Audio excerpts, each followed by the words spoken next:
بسم اللہ الرحمن الرحیم۔ السلام علیکم ورحمۃ اللہ۔ حضرت یوسف علیہ السلام کا کمال و صبر۔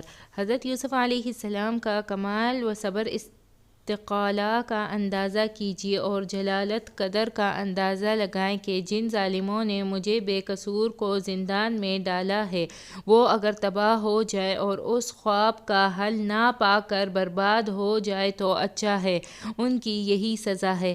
ایسے نہ کچھ بھی نہیں بلکہ اس سلسلے میں صحیح تدبیر بھی بتلا دی اور ساقی کو پوری طرح مطمئن کر کے فرمایا، اس خواب کی تعبیر اور اس کے بنا پر جو کچھ تم کو کرنا چاہیے وہ یہ کہ تم 7 سال تک لگاتار کھیتی کرتے رہو اور یہ تمہاری خوشحالی کے سال ہوگا۔ جب کھیتی کٹنے کا وقت آئے تو جو مقررہ تمہارا سال بھر کھانے کے لیے ضروری ہو اس کو الگ کر لو اور باقی غلے کو ان کی خشوہوں میں رہنے دو تاکہ محفوظ رہے اور گلا سڑے نہیں۔ اس کے بعد 7 سال سخت قحط سال کے آئیں گے، وہ تمہارے جمع کیا ہوا تمام ذخیرہ ختم کر دے گا۔ اس کے بعد پھر 1 سال ایسے آئے گا کہ خوب بارش ہوگی، کھیتیاں ہری بھری ہوں گی اور لوگ پھولوں اور دانوں سے عرق اور تیل بہتات کے ساتھ نکالیں گے۔ ساقی نے دربار میں جا کر پورا واقعہ بادشاہ کو سنا دیا۔ خواب کی تعبیر سن کر بادشاہ یوسف علیہ السلام کے علم و دانش اور جلالت قدر کا قائل ہو گیا اور نادیدہ مشتاق بن کر کہنے لگا، ایسے شخص کو میرے پاس لاؤ۔ بادشاہ کا قاصد یوسف علیہ السلام کی خدمت میں۔ جب بادشاہ کا قاصد یوسف علیہ السلام کے پاس پہنچا اور بادشاہ کی طلب و اشتیاق کا حال سنایا تو حضرت یوسف علیہ السلام نے قید خانے سے باہر آنے سے انکار کر دیا اور فرمایا کہ اس طرح تو میں جانے کو تیار نہیں ہوں۔ تم اپنے آقا کے پاس جاؤ اور اس سے کہو کہ وہ یہ تحقیق کرے کہ ان عورتوں کا معاملہ کیا تھا جنہوں نے اپنے ہاتھ کاٹ لیے تھے۔ پہلے یہ بات صاف ہو جائے کہ انہوں نے کیسے کچھ مکاریاں کی تھیں اور میرے مالک تو ان مکاریوں سے بخوبی واقف ہے۔ یوسف علیہ السلام کا واقعے کی تحقیق کا مطالبہ۔ حضرت یوسف علیہ السلام بے قصور اور بے خطا برسوں جیل میں رہے، بلا وجہ ان کو زندانی بنا کر رکھا۔ اب جب کہ بادشاہ نے مہربان ہو کر رہائی کا معاہدہ سنایا تو چاہیے تھا کہ وہ مسرت اور خوشی کے ساتھ زندان سے باہر نکل آتے، مگر انہوں نے ایسے نہیں کیا اور گزشتہ معاملے کی تحقیق کا مطالبہ شروع کر دیا۔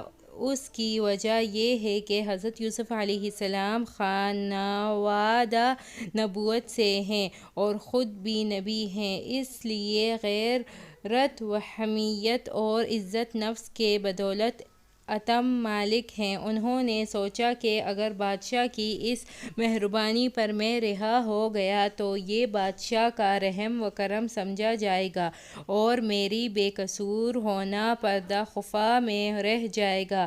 اس طرح صرف عزت نفس ہی کو ٹھیس نہیں لگے گی بلکہ دعوت و تبلیغ کے اس اہم مقصد کو بھی نقصان پہنچے گا جو میری زندگی کا عین مقصد ہے۔ لہٰذا اب بہترین وقت ہے کہ معاملے کی اصل حقیقت سامنے آ جائے اور حق ظاہر ہو، واضح ہو جائے۔ غرض کہ بادشاہ نے جب یہ سنا تو ان عورتوں کو بلایا اور ان سے کہہ دیا کہ صاف صاف اور صحیح صحیح بتاؤ کہ اس معاملے کی اصل حقیقت کیا ہے۔ جب تم نے یوسف پر ڈورے ڈالے تھے تاکہ ہم اس کو اپنی طرف مائل کر لوں تو وہ ایک زبان ہو کر بولے، قُلًا حاشا اللہ ما علمنا علیہ من سوء، بولی حاشا اللہ، ہم نے اس میں کوئی برائی نہیں پائی۔ مجمع میں عزیز مصر کی بیوی بھی موجود تھی۔ اس نے جب یہ دیکھا کہ یوسف کی خواہش ہے کہ حقیقت حقیقت حال سامنے آ جائے تو بے اختیار بولی اٹھی، الآن الحصحص الحق أنّا راودته عن نفسه وأنه لمن الصادقین۔ جو حقیقت تھی وہ اب ظاہر ہو گئی، ہاں وہ میں ہی تھی جس نے یوسف پر ڈورے ڈالے کہ اپنا دل ہار بیٹھی، بلا شبہ وہ اپنے بیان میں بالکل سچا ہے۔ بادشاہ نے کہا کہ اس کو جلد میرے پاس لاؤ کہ میں اس کو اپنے کاموں کے لیے مخصوص کر لوں۔ یوسف علیہ السلام جب بائیں ریان و دلبری، بائیں عظمت و پاکبازی اور بائیں عقل و دانش زندان سے نکل کر بادشاہ کے دربار میں تشریف لائے، بات چیت ہوئی تو بادشاہ حیران رہ گیا کہ اب تک جس کی راستہ بازی، امانت داری اور وفا عہد کا تجربہ کیا تھا، وہ عقل و دانش اور حکمت و فطانت میں بھی اپنے نظیر آپ ہے، اور مسرت کے ساتھ کہنے لگا، انک الیوم لدینا مکین الامین۔ پھر اس نے دریافت کیا کہ میرے خواب میں جس قحط سالی کا ذکر ہے اس کے متعلق مجھ کو کیا تدابیر اختیار کرنی چاہیے۔ حضرت یوسف علیہ السلام نے جواب دیا، قال اجعلنی علیکم۔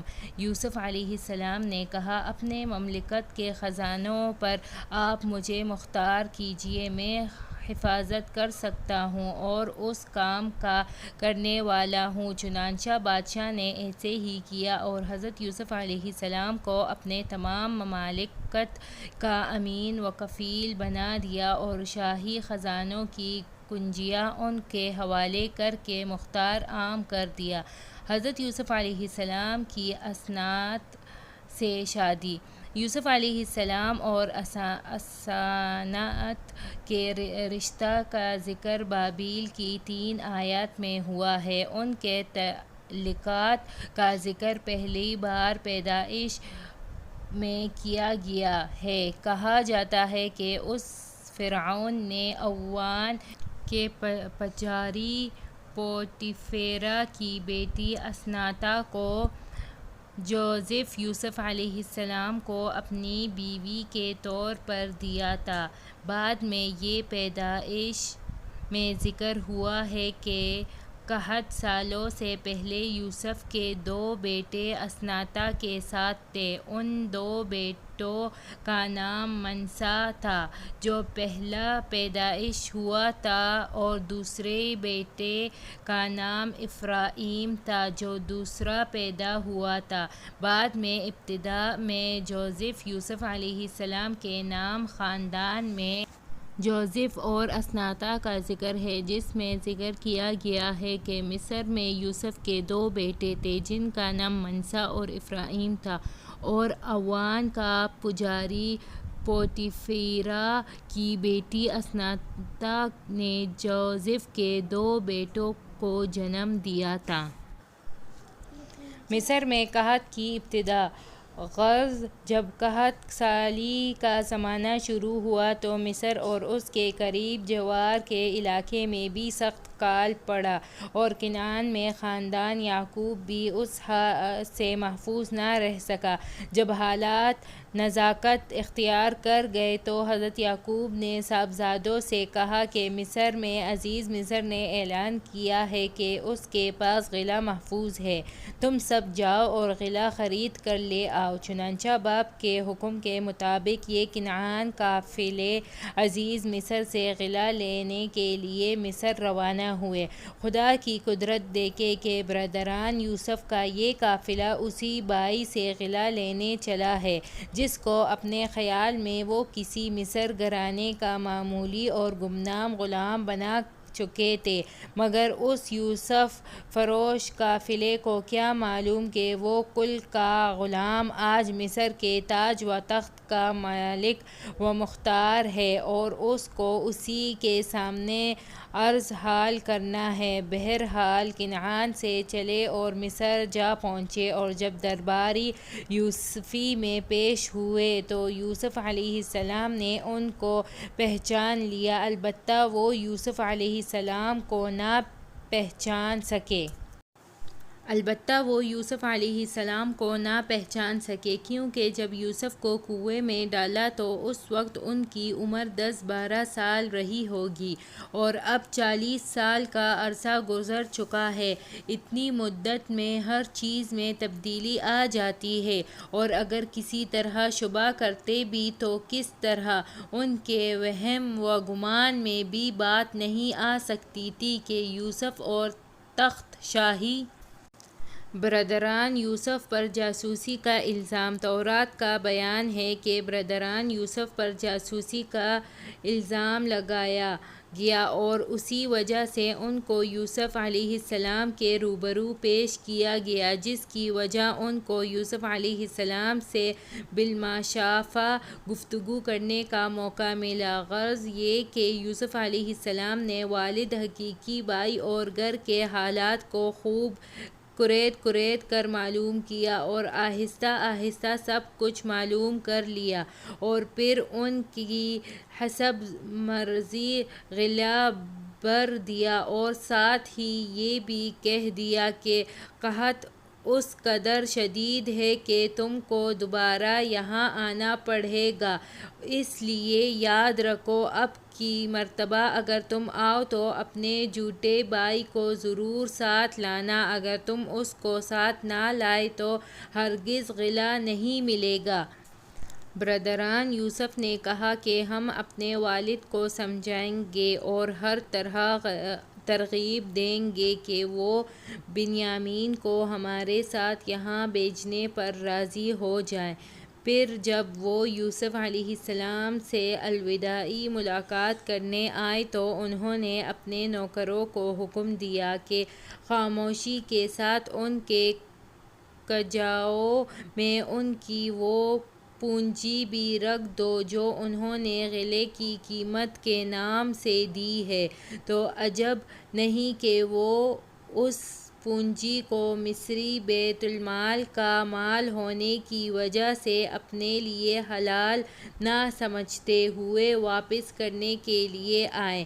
ابن کثیر نے یوسف علیہ السلام کے اس عمل میں کئی احتمال بیان کیے ہیں، ایک تو یہی جو اوپر بیان ہوا، دوسرا یہ کہ شاید یوسف علیہ السلام کو یہ خیال ہوا ہو کہ ہو سکتا ہے کہ ان کے پاس اس نقد کے علاوہ اور نقدی نہ ہو، جس کی وجہ سے دوبارہ غلہ لینے کے لیے نہ آ سکے، تیسرا یہ کہ اپنے والد اور بھائیوں سے کھانے کی قیمت لینا گوارا نہ کیا ہو اور اس غلے کی قیمت شاہی خزانے میں اپنے پاس سے جمع کر دی ہو۔ بہرحال یوسف علیہ السلام نے یہ انتظامات اس لیے کیے کہ آئندہ بھی بھائیوں کے آنے کا سلسلہ جاری رہے اور چھوٹے حقیقی بھائی بنیامین سے ملاقات بھی ہو جائے۔ برادران یوسف واپس کنعان میں۔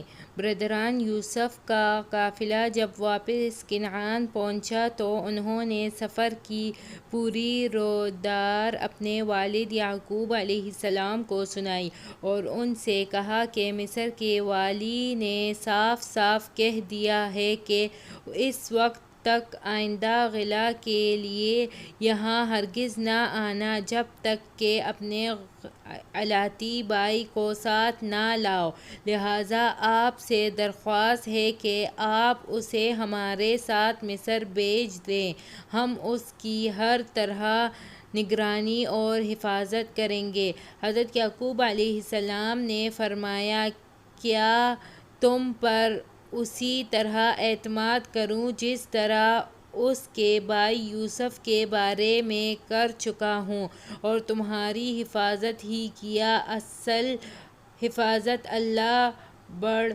رحم کرنے والا ہے۔ اس گفتگو سے فارغ ہونے کے بعد انہوں نے اپنا سامان کھولنا شروع کیا تو دیکھا کہ ان کی پونجی انہی کو واپس کر دی گئی ہے۔ یہ دیکھ کر وہ کہنے لگے، ابا جان، اس سے زیادہ اور ہم کو کیا چاہیے، دیکھیں غلہ بھی ملا اور ہماری پونجی بھی، جو کہ تو لوٹا دیں گے۔ اس نے تو ہم سے قیمت بھی نہ لی۔ اب ہمیں اجازت دیجیے کہ ہم دوبارہ اس کے پاس جائیں اور گھر والوں کے لیے رزق لائیں، اور بنیامین کو بھی ہمارے ساتھ بھیج دیجیے، اس کی حفاظت کے ہم ذمہ دار ہیں، اور ایک اونٹ کا بوجھ اور زیادہ لائیں گے، اس لیے کہ یہ غلہ جو ہم لائے ہیں کافی نہیں ہے۔ یعقوب علیہ السلام کا بنیامین کو ساتھ بھیجنے سے انکار۔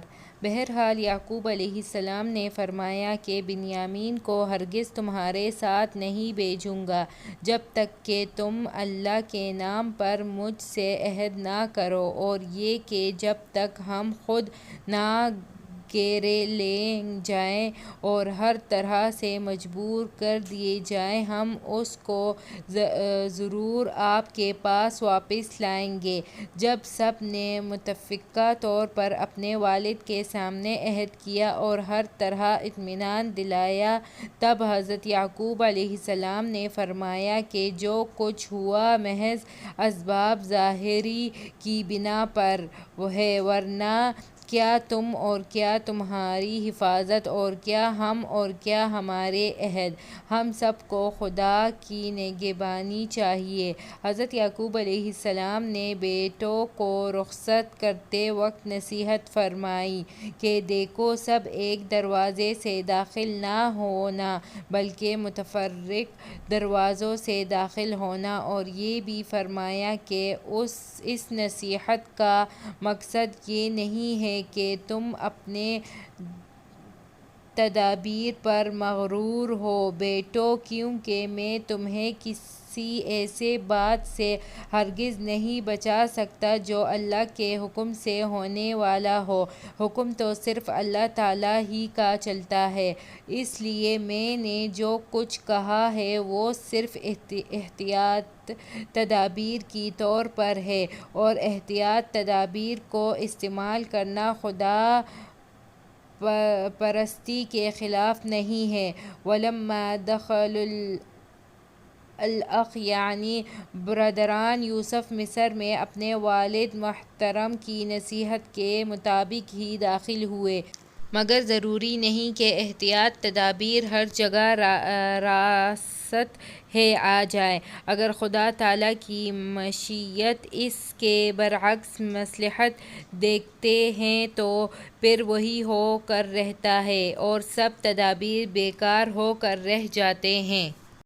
یوسف علیہ السلام کا اپنے والد کو اپنے حالات سے باخبر نہ کرنا امر الہی سے تھا۔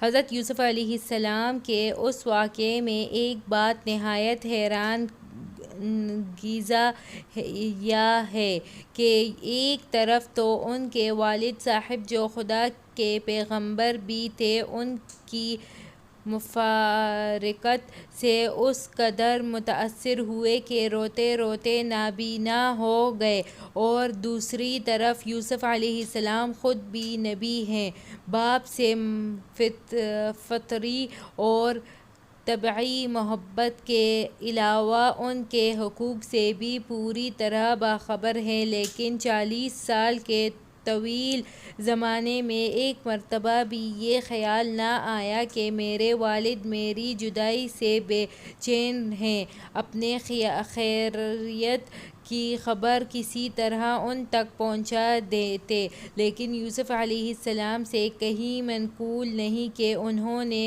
اس کا ارادہ بھی کیا ہو اور بھائیوں کو بھی اظہار واقعے کے بغیر ہی رخصت کر دیا۔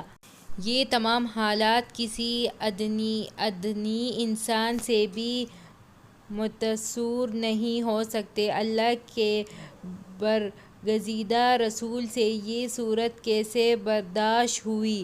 حقیقت یہ کہ اللہ نے ہی وحی کے ذریعے حضرت یوسف علیہ السلام کو اظہار حال سے روک دیا تھا کہ اپنے گھر کسی قسم کی کوئی خبر نہ دیں۔ برادران یوسف دوبارہ مصر آنا۔ جب برادران یوسف شہر مصر میں داخل ہوئے اور حضرت یوسف علیہ السلام سے ملاقات ہوئی تو حضرت یوسف علیہ السلام نے دیکھا کہ یہ وعدہ کے مطابق ان کے حقیقی چھوٹے بھائی بنیامین کو بھی ساتھ لے آئے ہیں، تو یوسف علیہ السلام نے ان کی کافی اوبگت کی اور شاہی اکرام کے ساتھ ان کو ٹھہرانے کا انتظام کیا۔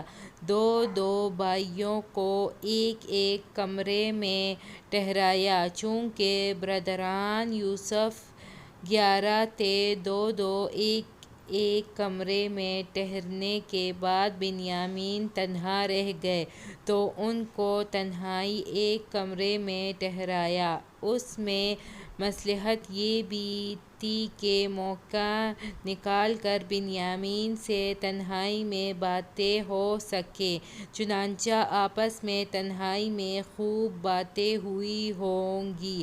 دونوں حقیقی بھائیوں کی ملاقات ایک مدت دراز یعنی 20-21 سال بعد ہو رہی ہے۔ حضرت یوسف علیہ السلام نے بتایا ہوگا کہ وہ کن کن حالات سے گزرتے ہوئے اس مرتبے پر پہنچے ہیں۔ بنیامین نے سنا ہوگا کہ ان کے سوتیلے بھائیوں نے ان کے ساتھ کیا کیا بدسلوکی کی ہے، پھر حضرت یوسف علیہ السلام نے تسلی دی ہوگی کہ اب گھبرانے کی بات نہیں ہے، مصیبتوں کے دن ختم ہو چکے ہیں، اب تم میرے ہی پاس رہو گے۔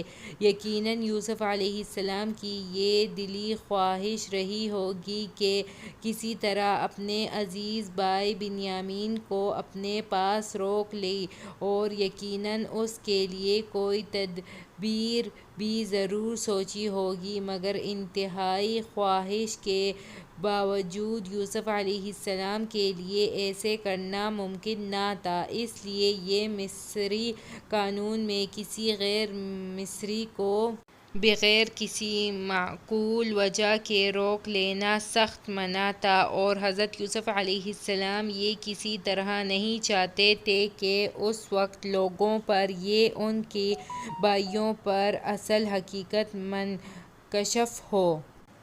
بنیامین کو روک لینے کی تدبیر۔ حضرت یوسف علیہ السلام نے اپنے حقیقی بھائی بنیامین کو اپنے پاس روکنے کے لیے یہ حیلہ اور تدبیر اختیار کی کہ جب سب بھائیوں کو قاعدے کے موافق غلہ دے دیا گیا تو ہر بھائی کا غلہ الگ الگ اونٹ پر رکھا گیا۔ بنیامین کے لیے جو غلہ اونٹ پر لادا علیحدہ کیا، اس میں ایک برتن چھپا دیا گیا۔ اس برتن کو قرآن مجید نے ایک جگہ لفظ سقایا سے اور دوسری جگہ سوا الملک کے الفاظ سے تعبیر کیا ہے۔ سقایا کی معنی ہے پانی پینے کا برتن، اور سوا بھی اسی قسم کا ایک برتن ہوتا ہے، اور نہ پانی کے برتن کو بھی سوا یا صاع کہتے ہیں۔ ہو سکتا ہے یہ بادشاہ کے پانی پینے کا کوئی مخصوص برتن ہو، مگر برکت کے طور پر اسے غلے نہ پانی کے کام میں لیا جانے لگا۔ ہوا البتہ سوا الملک میں ملک کی جانب نسبت کرنے سے اتنی بات ضرور معلوم ہوتی ہے کہ یہ کوئی قیمتی برتن تھا، خواہ سونے کا ہو یا چاندی کا یا کسی اور قیمتی چیز کا۔ بہرحال وہ برتن بنیامین کے سامان میں چھپا دیا گیا تھا۔ قیمتی برتن ہونے کے علاوہ وہ ملک مصر سے کوئی اختصاص بھی رکھتا تھا۔ کچھ دیر کے بعد منادی نے پکارا کہ اے قافلے والو، تم چور ہو! ندا دینے والا کوئی مطبخ وغیرہ کا ذمہ دار رہا ہوگا اور اسے طے شدہ حیلے کا علم نہ ہوگا، اور جب سرکار شہزاں و سامان کی جانش پڑتال کی کوئی ہوگی تو وہ مخصوص برتن نہ ملنے کی وجہ سے برادران یوسف پر شبہ ہوا ہوگا، اس لیے کہ شاہی محل میں ان کے سوا اور کوئی نہ ٹھہرا تھا، جس کی وجہ سے ان پر چوری کا الزام لگایا۔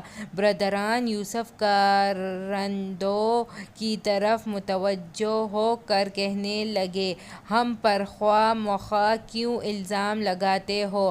آخر معلوم تو ہو کہ تمہارا کیا چیز گم ہوا ہے۔ کارندے کہنے لگے، شاہی پیمانہ، پیالہ گم ہو گیا ہے، اور ان میں سے ایک نے کہا کہ جو شخص اس سے چوری کا پتہ لگا دے گا اس کو ایک اونٹ غلے انعام دیا جائے گا، اور میں اس بات کا ضامن ہوں۔ برادران یوسف نے کہا، خدا جانتا ہے کہ ہم مصر میں فساد اور شرارت کی غرض سے نہیں آئے، اور تم جانتے ہو کہ ہم اس سے پہلے بھی غلہ لینے آ چکے ہیں۔ کارندوں نے کہا، اچھا، جس کے پاس سے یہ چوری نکلے اس کی سزا کیا ہونی چاہیے؟ انہوں نے جواب دیا کہ وہ خود آپ اپنی سزا ہی، یعنی وہ تمہارے حوالے کر دیا جائے گا، ہمارے یہاں چوری کی یہی سزا ہے۔ جب کارندوں نے برادران یوسف کا یہ جواب سنا تو تلاشی لینی شروع کی، البتہ دوسرے بھائیوں سے کی، اور جب ان کے سامان میں پیالہ نہ نکلا تو آخر میں بنیامین کے سامان کی تلاشی لی تو پیالہ برآمد ہوا، اور قافلے کو واپس لوٹا کر عزیز مصر یوسف کی خدمت میں معاملہ پیش کیا۔ حضرت یوسف نے معاملے کی نوعیت کو سنا تو دل میں بے حد مسرور ہوئے، اور خدا تعالیٰ کی کارسازی کا شکر ادا کیا، اور خاموش رہے اور یہ ظاہر نہ کیا کہ یہ پیالہ میں نے خود رکھا تھا۔ ادھر بنیامین خاموش رہے، چونکہ یہ واقعہ ان کی مرضی کے عین موافق تھا۔ برادران یوسف نے جب دیکھا کہ مسروقہ پیالہ بنیامین کے سامان سے برآمد ہوا ہے تو کہنے لگے، اگر بنیامین نے چوری کی ہے تو کیا تعجب ہے، اس سے پہلے اس کا بڑا بھائی یوسف بھی چوری کر چکا ہے۔ حضرت یوسف علیہ السلام کی طرف منسوب چوری کے واقعے کی حقیقت ابن کثیر نے بحوالہ محمد بن اسحاق مجاہد سے نقل کیا ہے کہ حضرت یوسف علیہ السلام کی ولادت کے تھوڑے ہی دنوں کے بعد بنیامین کی ولادت ہوئی تھی، اور اسی ولادت کے سلسلے میں ان کی والدہ رحیلہ کا انتقال ہو گیا تھا۔ اب یہ دونوں بچے بغیر ماں کے رہ گئے، جس کی وجہ سے ان کی تربیت ان کی پھوپھی کی گود میں ہوئی۔ اللہ تعالیٰ نے بچپن ہی سے یوسف علیہ السلام کو کچھ ایسے شان عطا فرمائے تھے کہ جو دیکھتا ان سے بے حد محبت کرنے لگتا تھا۔ پھوپھی کا بھی یہی حال تھا کہ کسی وقت بھی ان کو نظروں سے غائب کرنے پر قادر نہیں تھی۔ دوسری طرف حضرت یعقوب علیہ السلام کا بھی ایسے ہی حال تھا، مگر بہت چھوٹا ہونے کی وجہ سے ضرورت اس کی تھی ان کو ابھی کسی عورت ہی کی نگرانی میں رکھا